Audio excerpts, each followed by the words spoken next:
Lesson number 2 ہے. Tools کی details ہم نے اس لیسن میں کور کرنی ہے. پک ٹول ہم نے دیکھا.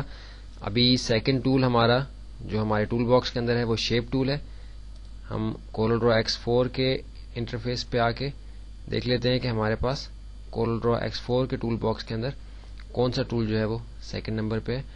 تو ہم ابھی دیکھیے کہ کچھ ٹائم لگ رہا ہے کیونکہ کورل ڈرا X4 کافی جو ہے وہ نسبتاً ہیوی ہے کورل ڈرا 9 کی نسبت. آپ دیکھیے کہ اس میں بھی ہمارے پاس سیکنڈ نمبر پہ شیپ ٹول ہی ہے. شیپ ٹول کی شارٹ کٹ F10 ہے. کورل ڈرا 9 پہ آ جاتے ہیں اور اپنے پھر شیپ ٹول کو ہم دیکھتے ہیں.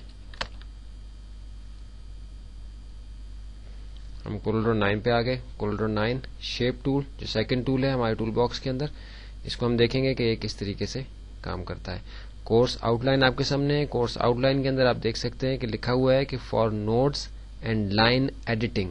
نوٹس کیا چیز ہے اس کو ہم دیکھیں گے. پہلے تھوڑا سا زوم آؤٹ کر لیں اس ڈاکومنٹ کو اور نچلے حصے پہ آ جائیں تاکہ ہم تھوڑا سا بلینک اسپیس ہمیں یہاں مل جائے تاکہ ہم آسانی کے ساتھ اس پہ پریکٹس کر سکیں. آپ دیکھیے کہ ایک اسکوائر شیپ میں نے یہاں بنائی. اسکوائر شیپ پہ آپ دیکھ رہے ہیں کہ یہ بلیک کلر کے ڈاٹس جو ہیں یہ کنٹرول ہینڈلز کہلاتے ہیں. یہ اس کے سائز کو یا میں اس کی روٹیشن موڈ میں آتا ہوں تو روٹیشن کو کنٹرول کرنے کے لیے کنٹرول ہینڈلز ہوتے ہیں. پھر اس کے بعد دیکھ رہے ہیں کہ آپ کے پاس چھوٹے چھوٹے یہ سائن ہیں جن کے قریب میں کرسر لے کے آتا ہوں تو یہ ہائی لائٹ ہو جاتے ہیں. وائٹ کلر کے بلینک سائنز ہیں, اس کو قریب لاتے ہیں تو یہ بولڈ بلیک فلڈ اسکوئرز بن جاتے ہیں چھوٹے چھوٹے. یہ ہمارے نوڈز ہیں. اب دیکھ رہے ہیں کہ کسی بھی ایک لائن کے سٹارٹنگ اور اینڈ کے اوپر یہ نوڈز ہوتے ہیں اور بٹوین نوڈز جو لائن کا ایریا ہے اس کو آپ اس کے اندر ویریشن کر کے اس سے کوئی شیپ بنا سکتے ہیں یا اس کے اندر ایڈٹ کر کے کوئی نئی ڈیزائن کو آپ بنا سکتے ہیں. یہ کس طریقے سے ہمارا جو شیپ ٹول ہے اس لائن کو بٹوین دا نوڈز جو لائن ہے اس کو ایڈٹ کرنے کے لیے استعمال ہوتی ہے یا اور نوڈز کو ایڈٹ کرتی ہے. اس کے آپ دیکھیے کہ اسکوائر شیپ ہمارے پاس ہے.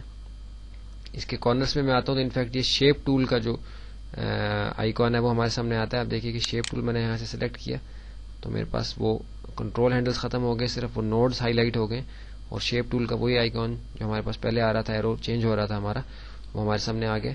آپ دیکھیے کہ اس کے ذریعے سے میں اپنے اسکوائر کے کارنرز کو کرو کر سکتا ہوں, اسموتھ کر سکتا ہوں. یہ تھوڑا گولائی کے اندر آ گئے اور اسی شیپ ٹول کے ذریعے سے میں اپنے اس اسکوائر کے شیپ کے اندر مزید تبدیلیاں کر سکتا ہوں. لیکن یہ ابھی ایز اے اسکوائر شیپ میرے سامنے ہے. جب میں اس کو as a vector based drawing convert کر دوں گا, اس کو کرو کر دوں گا, تو میرے پاس یہ آپشنز کارنرز کو, چاروں کارنرز کو ایک ساتھ گولائی میں لانے کی ختم ہو جائیں گی, لیکن اضافی آپشنز میرے پاس آ جائیں گی. یعنی بٹوین نوڈز جتنی لائنز ہیں ان کو میں اپنی مرضی کے مطابق جس طرح چاہوں گا میں ایڈٹ کر سکوں گا. چاروں کارنرز کو اس طرح ایک ساتھ میں ایڈٹ نہیں کر سکوں گا, لیکن باقی ساری لائنز کے اوپر میں اپنے شیپ ٹول کے ذریعے سے کسی بھی قسم کی تبدیلی لا سکوں گا. اس کے لیے میں شارٹ کٹ کی آپ کو بتاتا ہوں. کنٹرول کیو شارٹ کٹ کی ہے کسی بھی آبجیکٹ کو کرو کرنے کی, کہ جس کے ذریعے سے وہ ایک ایز اے ویکٹر ڈرائنگ ہمارے سامنے آ جاتا ہے اور ہم سارے جو ہمارے پاس ایڈیٹنگ کے ٹولز ہیں اس پہ ہم اپلائی کر سکتے ہیں. ابھی میں کنٹرول کیو کے ذریعے سے اپنے اس اسکوائر شیپ کو کرو کر دیتا ہوں. اب آپ دیکھیں گے کہ بٹوین نوڈز جو لائنز ہیں اس پہ بھی جب اپنا کرسر لاتا ہوں تو آپ کو ایک جو ہے ایک الف مدہ کی جو شیپ ہوتی ہے, مدہ کی جو شیپ ہوتی ہے اس شیپ میں ایک آپ کو لائن نظر آ رہی ہے اس کے اندر, جس کے اندر تھوڑا سا جو ہے وہ بل آیا ہوا ہے, یعنی اوپر سے نیچے کو, نیچے سے اوپر کو جا رہی ہے. تو یہ ہمیں یہ بتا رہی ہے کہ اب میں اس لائن کو کسی بھی اپنی مرضی کے مطابق جو ہے وہ ٹرن کر سکتا ہوں. دیکھیے کہ میں اس لائن کے اندر بھی تبدیلی لا سکتا ہوں. تو اس میں ہم دیکھ رہے ہیں کہ شیپ ٹول کے نیچے جو 3 مزید آپشنز آپ کو بتائی گئی ہیں وہ ایڈنگ نوڈز ہیں, ریموونگ نوڈز ہیں اور ریپوزیشننگ نوڈز ہیں.